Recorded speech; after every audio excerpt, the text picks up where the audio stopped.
چلے مفتی صاحب پہلے کل والا ہی سوال جو وطر والا ہی وہ جواب دے دیجیے. ماشاءاللہ بڑی خوشی ہو رہی ہے کہ ہمارے ناظرین غور سے ہمارا پروگرام دیکھ رہے ہیں اور کن سوالات کے جوابات دے رہے ہیں اور کون سا چھوٹ رہا ہے اس کو نوٹس کر رہے ہیں. ماشاءاللہ اللہ سب کو علم نافع کی دولت دے اور جو بیان کیا جا رہا ہے اللہ تعالی ہمیں بھی اور آپ کو بھی اس پر عمل کرنے کی توفیق عطا فرمائے.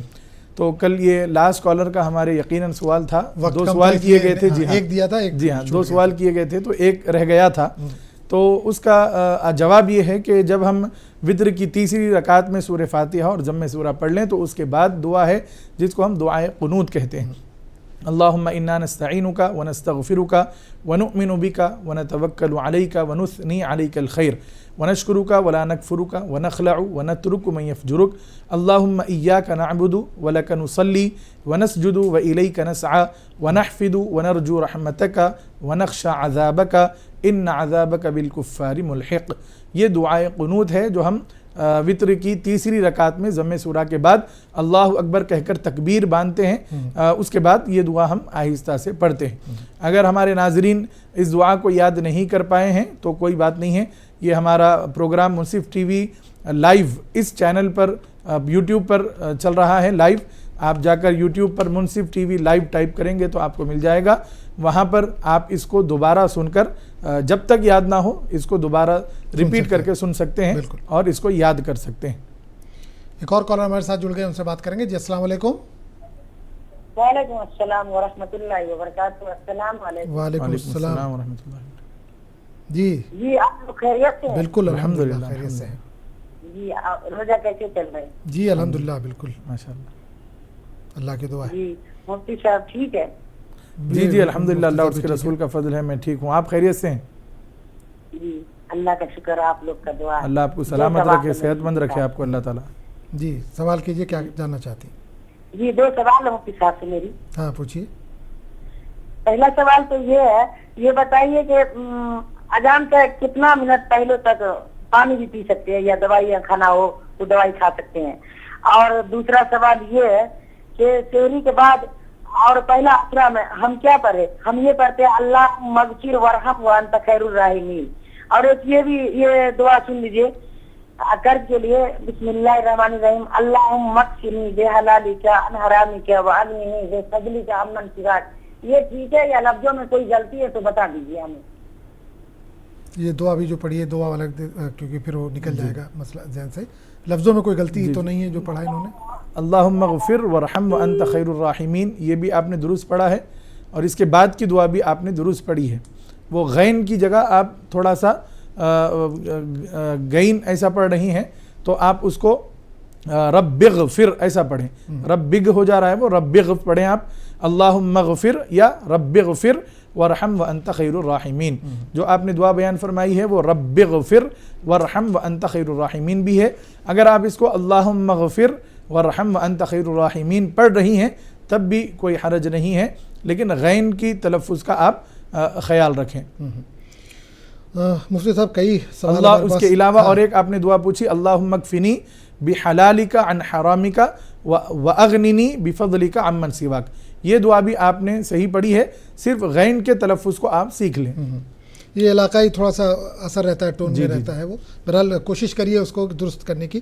ایک بھائی نے جو کال کیا تھا کہ روزہ رکھ کر بھی لوگ جھوٹ بولتے ہیں, کیا روزہ ہوگا ان کا؟ بسم اللہ الرحمن الرحیم. محترم ناظرین و سامعین, اللہ کے حبیب صلی اللہ تعالی علیہ وآلہ وسلم نے ارشاد فرمایا, حدیث پاک کا مفہوم ہے کہ جو روزہ رہ کر بھی جھوٹ اور بری باتیں نہ چھوڑے تو اس کے بھوکے پیاسے رہنے سے اللہ تعالیٰ کو کوئی غرض نہیں ہے. یعنی اللہ کو کوئی حاجت نہیں ہے کہ بندہ بھوکا پیاسا رہے, اور اگر وہ جھوٹ چھوڑ دیتا ہے اور برائیاں چھوڑ دیتا ہے پھر روزہ رکھتا ہے تو وہ اللہ تعالیٰ کے قریب ہونے لگتا ہے, پھر اللہ تعالیٰ اس بندے کو پسند بھی کرتا ہے.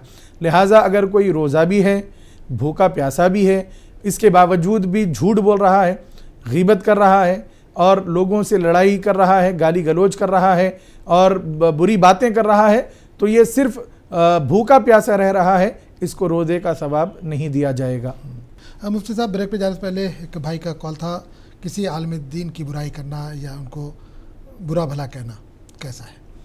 بسم اللہ الرحمن الرحیم. محترم ناظرین و سامعین, کسی عالم دین کو برا بھلا کہنا, ان کی غیبت کرنا یا ان کو گالی دینا, یہ تو بہت بڑی بات ہے. کسی عام انسان کو بھی ہم گالی گلوچ نہیں کر سکتے. اگر ہم کسی عام انسان کو ناحق گالی گلوچ کرتے ہیں تو یہ ایک فسق کا سبب بن جاتا ہے اور آدمی شریعت کی نظر میں فاسق ہو جاتا ہے.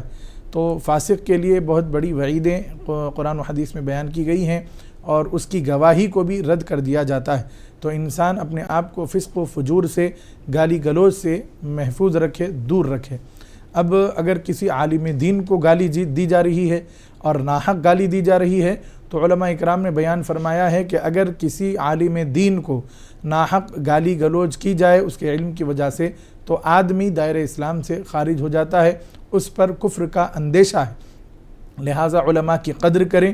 اگر آپ کے خلاف کوئی مسئلہ بیان ہوا ہو تو اس کو آپ اپنے لیے پرسنل دشمنی نہ بنائیں، بلکہ سمجھیں کہ یہ مسئلہ جو ہے یہ شریعت کا مسئلہ ہے، اس میں عالم دین کی کوئی غلطی نہیں ہے، بلکہ جو میری غلطی ہے اس پر مجھے متنبہ کیا گیا ہے.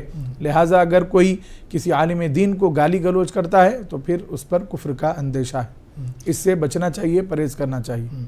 اور ایک مغفرت کا ذریعہ پوچھا، انہوں نے کہا کہ زکوٰۃ، خیرات، صدقات کے لیے ان کے پاس پیسے نہیں، بچے جو دیتے ہیں ان سے گزارا ہوتا ہے، تو کیا طریقہ ہو سکتا ہے وہ اپنی مغفرت کے لیے کیا کچھ کریں؟ بسم اللہ الرحمن الرحیم. محترم ناظرین و سامعین، مغفرت کے لیے ہم اللہ تعالیٰ کی عبادت کریں، گناہوں سے بچیں. یہ ہمارے لیے مغفرت کا عظیم ذریعہ ہے. اس کے علاوہ آپ نے پوچھا کہ آپ کو بچے پیسے دیتے ہیں، صدقات و خیرات کرنا چاہتی ہیں مگر وہ آپ کے ضروریات میں ختم ہو جاتی ہیں. تو ضروری نہیں ہے کہ آپ سووں یا ہزاروں روپے ہی خیرات میں دیں، بلکہ آپ اللہ تعالیٰ کی رضا کے خاطر کسی کو 10 روپے بھی دیتی ہیں تو اللہ تعالیٰ اس نیکی کو بھی قبول فرما کر آپ کی مغفرت فرما دے گا. تو نیت ہمارے لیے بہت ضروری ہے. جب تک ہماری نیت خالص نہیں ہوگی، اگر کوئی 1 کروڑ روپے بھی اللہ کی راہ میں خیرات کرے گا تو اس کو کوئی جزا نہیں ملے گی، کوئی ثواب نہیں ملے گا. اس کے بالمقابل کوئی غریب کسی حاجت مند کی ضرورت پوری کر دیتا ہے، چاہے اس کو 1 لقمہ کھلا کر ہو، 1 روٹی دے کر ہو، یا اس کو اپنے کپڑے جو پرانے ہیں جو ہمیں ابھی نہیں آ رہے ہیں اس کو آئیں گے، اس کو دھو دھلا کر صاف کر کے اس کو خیرات کر دے.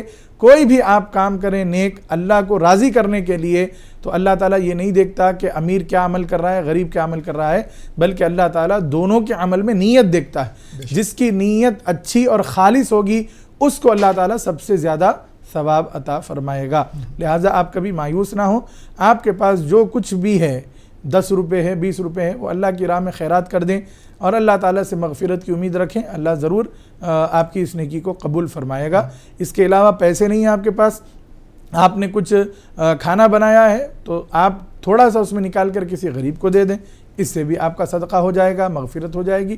بہرحال جو بھی آپ نیکی کریں گے، آپ کے کپڑے ہیں، آپ کے پرانے کپڑوں میں جو اچھے ہیں، جو پھٹے ہوئے نہیں ہیں، اس کو آپ دھلائیں، اس کو استری کرائیں، وہ کسی حاجت مند کو دے دیں، ضرورت مند کو دے دیں، وہ بھی صدقہ ہے، اس پر بھی آپ کی مغفرت ہو سکتی ہے.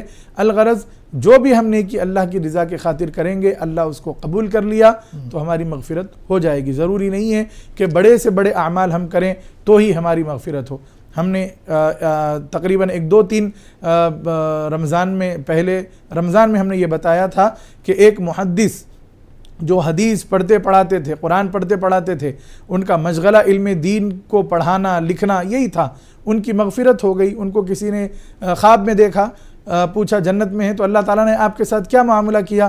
تو آپ نے فرمایا کہ ہم تو سمجھتے تھے کہ ہم بڑی نمازیں پڑھ رہے ہیں اور بڑے روزے رکھ رہے ہیں اور ہم حدیث کی خدمت کر رہے ہیں، دین کی خدمت کر رہے ہیں، لوگوں کو واعظ و نصیحت کر رہے ہیں، اس پر ہماری مغفرت ہوگی. لیکن اللہ نے میرے ساتھ عجیب معاملہ کیا. اللہ تعالیٰ نے فرمایا کہ ایک دن جب تم حدیث لکھنے کے لیے بیٹھے اور تم نے اپنے قلم کو اپنی دوات میں ڈبایا، یعنی اپنے پین کو تم نے انک میں ڈبایا، جب نکالا تو ایک پیاسی مکھی تھی جو آ کر بیٹھ کر اس انک کو چوسنے لگی. تو تم نے اس خیال سے کہ یہ پیاسی ہے، یہ جب تک پینا چاہے پی لے، اس وقت تک تم نے اپنے قلم کو حرکت نہیں دی اور اس مکھی نے اپنی پیاس بجھا لی. تو تمہاری یہ ادا ہم کو اتنی پسند آئی، ہم نے اسی نیکی پر تمہاری مغفرت کر دی. سبحان اللہ. تو اللہ تعالیٰ کے یہاں نیت اور اعمال دیکھے جاتے ہیں. ہمیں ہر بڑا عمل بھی کرنا ہے، ہر چھوٹا عمل بھی کرنا ہے. کسی عمل کو ہم حقیر اور کمتر نہ سمجھیں. ہر عمل اللہ کی بارگاہ میں قبول کیا جائے گا. شرط یہ ہے کہ خالص اللہ تعالیٰ کے لیے نیت اچھی ہو. جی ہاں، نیت اچھی ہو تو اللہ تعالیٰ بھرپور اجر بھی دے گا، مغفرت بھی فرمائے گا. ایک اور سوال تھا بہن کا کہ اذان سے فجر کی اذان سے کتنی دیر پہلے تک وہ کھا پی سکتے ہیں سحری کے لیے خاص کر؟ بسم اللہ الرحمن الرحیم۔ محترم ناظرین و سامعین، حیدرآباد کے علاوہ جو اضلاع ہیں، جو ڈسٹرکس وغیرہ ہیں، وہاں پر وقت شروع ہوتے ہی اذان دے دی جاتی ہے، فجر کا وقت شروع ہوتے ہی اذان دے دی جاتی ہے، لہذا فجر کی اذان کے بعد آپ کچھ کھا اور پی نہیں سکتے ہیں۔ اور اگر ہم نے جیسے بتایا ہے کہ آپ کے ضلع میں بھی اگر فجر کا وقت شروع ہونے کے بعد 10 منٹ کا وقفہ دے کر اذان دی جا رہی ہے، تو جو وقت پر جو فجر کا وقت ہے اس سے ایک 10 منٹ پہلے آپ پانی وغیرہ پی سکتی ہیں، گولی وغیرہ کھا سکتی ہیں۔ عموماً ہمیں یہ پتہ ہے، لیکن آج کل اضلاع میں کیا ہو رہا ہے اس کا ابھی فی الوقت ہمیں علم نہیں ہے۔ جو ہم نے پہلے پڑھا اور سنا تھا وہ یہ ہے کہ اضلاع میں جہاں پر فجر کا وقت شروع ہوتا ہے فوراً اذان دے دی جاتی ہے۔ حیدرآباد میں یہ خاص خیال رکھا گیا ہے کہ جہاں پر فجر کا وقت شروع ہوتا ہے اس سے 10 منٹ پہلے سحری روک دی جاتی ہے، اس کے 10 منٹ کے بعد اذان دی جاتی ہے۔ اگر آپ کے گاؤں میں، شہر میں بھی ایسے ہی ہے تو آپ جہاں پر فجر کا وقت شروع ہو رہا ہے اس سے 10 منٹ پہلے کھا پی سکتے ہیں، گولی وغیرہ استعمال کر سکتے ہیں۔ ایک بہن کا تراویح کے تعلق سے تھا کہ تراویح پڑھ رہے ہیں تو اس بیچ میں ضرورت سے فارغ ہونا ہے وغیرہ تو جا سکتے ہیں؟ بسم اللہ الرحمن الرحیم۔ یقیناً اگر تراویح پڑھنے کے دوران کسی کو حاجت پیش آئے، ضرورت وغیرہ سے فارغ ہونے کی، تو وہ بالکل اطمینان سے جا کر فارغ ہو کر پھر وضو کر کے اطمینان سے اپنی نماز ادا کر سکتے ہیں۔ نماز سے پہلے ہی اچھی طریقے سے فریش ہو جانا چاہیے تاکہ عبادت میں کوئی خلل نہ ہو۔ اور اگر بشری تقاضے کی وجہ سے کبھی ضرورت کا تقاضا محسوس ہو، یورین آ رہا ہو وغیرہ، تو پھر آپ جا سکتے ہیں، اس میں کوئی گناہ بھی نہیں ہے، کوئی حرج بھی نہیں ہے۔ جا کر آپ فریش ہو کر اچھی طریقے سے وضو بنا کر پھر آپ اپنی نماز کو کنٹینیو کر سکتے ہیں۔ انہی بہن کا ایک اور سوال تھا کہ حاملہ خواتین ہے اگر کوئی وہ روزہ رکھنا چاہتی ہے، چھوڑنا چاہتی ہے تو اس کے لیے کیا ہوگا؟ شریعت مطہرہ میں بلا عذر شرعی روزہ چھوڑ دینا یہ منع ہے۔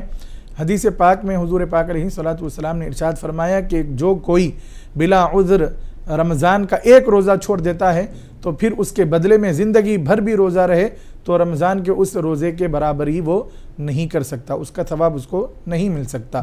لہٰذا بلا عذر ہرگز نہ چھوڑیں۔ پریگننٹ لیڈی ہیں تو پھر اگر ان کو اپنا سابقہ تجربہ ہے کہ پریگننسی میں روزہ رہے تھے تو حالت بہت بگڑ گئی تھی، تو اس تجربے کی وجہ سے وہ روزہ چھوڑ سکتی ہیں۔ اور اگر روزہ رکھنے کی طاقت ہے اور اس سے ان کو اور ان کے حمل کو، ان کے پریگننسی کو کوئی نقصان نہیں ہوگا تو روزہ رکھنا چاہیے۔ ہمارے پاس بڑے یہ کہتے ہیں کہ بھئی آپ حمل سے ہیں، پریگننٹ ہے، آپ روزہ مت رکھیے۔ یہ ہم اپنی طرف سے کوئی حکم نہیں لگا سکتے، بلکہ ان کو روزہ رکھایا جائے گا۔ اگر کوئی کمپلیکیشنز ہو رہی ہیں تو اس کے بعد پھر ان کو روزے سے منع کیا جائے گا۔ ڈاکٹر سے رجوع ہونے جی کے بعد؟ ہاں، پہلے تو ڈاکٹر سے ہی رجوع ہونا ہے۔ اگر ڈاکٹر اجازت دے کہ آپ تندرست ہیں، بچہ بھی اندر فٹ ہے، تو آپ روزہ رہ سکتی ہیں۔ اگر وہ اجازت دے تو روزہ رہیں۔ اور اگر انہوں نے معائنہ کر لیا ہے اور وہ کہہ رہے ہیں کہ اگر آپ ایک دن بھی روزہ رہیں گے تو پھر آپ کو بھی نقصان ہوگا اور آپ کی پریگننسی کو بھی شدید نقصان ہوگا، تو اس ڈاکٹر کی بات پر بھروسہ کر کے آپ روزہ چھوڑ سکتے ہیں، بشرطے کہ ڈاکٹر ماہر ہو اور مسلمان ہو، اللہ تعالیٰ کا ڈر رکھنے والا ہو، اس کو روزے کی اہمیت معلوم ہو۔ تو اس شرط کے ساتھ کہ اگر آپ کی پریگننسی کو اور آپ کو تکلیف میں مبتلا ہونا پڑ سکتا ہے اور اس بات کا یقین ہے تو ضرور روزہ چھوڑا جا سکتا ہے، بعد میں اس کی آپ قضا کریں گے۔ چلیے، بہت بہت شکریہ مفتی صاحب، ہمارے پروگرام میں آپ آئے اور ہمارے ناظرین کے سوالوں کے جواب دیے۔ تو ناظرین، آج ہم نے رمضان کی عظمت کے تعلق سے بات کی۔ کل انشاءاللہ کسی نئے موضوع کے ساتھ آپ کے سامنے پھر حاضر ہوں گے۔ تب تک کے لیے اجازت دیجیے۔ السلام علیکم ورحمۃ اللہ وبرکاتہ۔ وعلیکم السلام ورحمۃ اللہ وبرکاتہ۔